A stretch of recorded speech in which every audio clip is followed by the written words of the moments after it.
இன்றைக்கு பேச கொடுக்கப்பட்ட தலைப்பு என்னவென்றால் ஊடகங்கள் என்பதாகும். ஊடகம் உலகை இணைக்கும் வரம், உலகை போதைக்கும் மரம், சமூகத்தை இணைக்கும் பாலம், உலகை அடிமையாக்கும் வரம். ஊடகம் என்றால் கடத்துவது என்று பொருள்.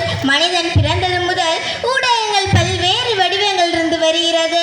சான்றாக சைகையில் பேசுவது கூட ஒரு வகையான ஊடகம்தான். 18ஆம் நூற்றாண்டில் கடற்படை கைகளில் உலகம் இருந்தது.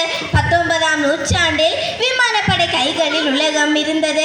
20ஆம் நூற்றாண்டில் ஊடகம் கைகளில் உலகம் இருக்கிறது. இத்தகைய சக்தி வாய்ந்த ஊடகம் இன்று ஒரு சிலர் கைகளில் மட்டுமே இருக்கிறது. ஊடகங்களின் வகைகள்: 1. அச்சு எந்திரம். கிபி 1477ஆம் ஆண்டு ஜெர்மனி நாட்டை சேர்ந்த கூடன்பர்க் என்பவரால் கண்டுபிடிக்கப்பட்டு சீசன் பால்கோ என்பவரால் தமிழகத்திற்கு வருகை தந்து முதல் முறையாக மரக்கல்வி நூல் வெளியிட்டார். 2. அலை ஊடகம். கிபி 1894ஆம் ஆண்டு இத்தாலி நாட்டில் கண்டுபிடிக்கப்பட்டு இந்திய வானொலி நிலையம் தமிழில் ஒளிபரப்ப தொடங்கியது. 3.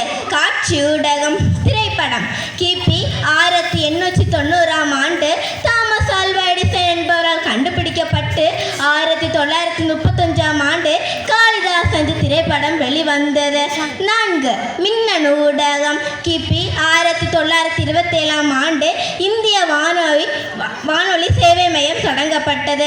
ஊடகங்களில் நிதானமாக பேச வேண்டும், சத்தியத்தை பேச வேண்டும், கோபத்தை தவிர்க்க வேண்டும், விவேகத்துடன் கையாள வேண்டும் என்று விவிலியம் நமக்கு எடுத்துரைக்கிறது.